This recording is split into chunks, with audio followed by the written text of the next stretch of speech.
So I want to talk to you about a town that people discover completely by accident. They're driving through, they stop for lunch, and 2 hours later, they're texting their partner going, "Okay, what if we just moved here?" I'm talking about Frenchtown, New Jersey. And whether you're thinking about buying, you're ready to sell, or you just want a really good weekend trip, keep watching because this town deserves way more attention than it gets. Okay, here's the thing. Frenchtown is tiny, like 1,400 people tiny. And I say that as a compliment. The whole town is basically one main street, Bridge Street, running downtown to the Delaware River, and it is genuinely charming in a way that does not feel put on. You've got independent shops, local art galleries, a real bookshop, the kind of stuff that's getting harder and harder to find. And then there's the river. The Delaware runs right along the edge of town. There's a pedestrian footbridge that crosses into Pennsylvania, and the DNR Canal towpath runs right through for walking and biking. Honestly, if you're someone who needs to be near water to feel sane, Frenchtown might be your answer.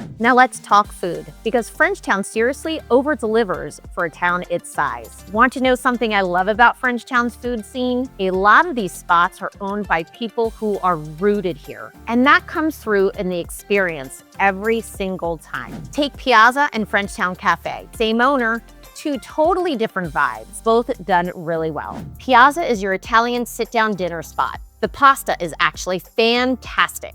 The atmosphere is warm, unhurried. It's the kind of place that would hold its own in a much bigger city. And then Frenchtown Cafe is the casual counterpart. Perfect for breakfast, great for lunch, the kind of neighborhood spot regulars treat like a second living room. One owner, two places, zero drop-off in quality. That's not easy to pull off. And then that same story plays out again with the National Hotel and the Bamboo House, also under the same ownership. The National Hotel is a Frenchtown institution. It's a full inn with a bar and restaurant, live music, and the kind of energy where locals and visitors are genuinely mixed together. Always a good sign. It's your Saturday night spot, the place you end up staying longer than you planned. And Bamboo House is the fun pivot. Asian-inspired cuisine, same ownership. The fact that one person is stewarding both of these places, keeping them each distinct and doing them both right, tells you something real about the investment people are making in this town. So what you've actually got in Frenchtown are solid restaurants, many of them owned by locals who are building something here long-term. That's not a food scene held together by chains and franchises. That's a community.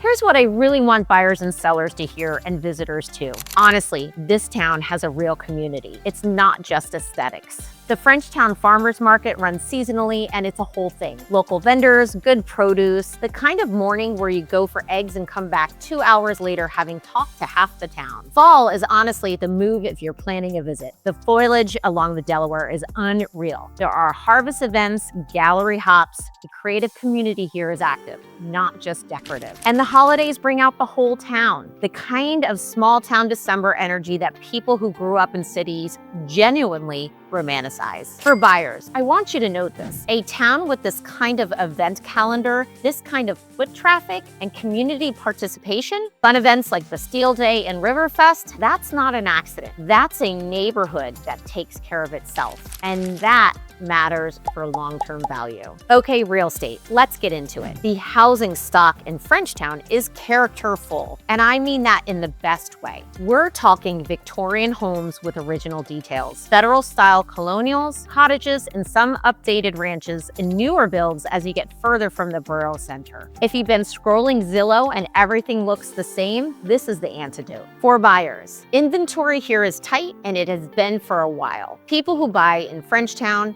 tend to stay. The average home price right now is around $537,000, and when something hits the market in good condition, it doesn't sit.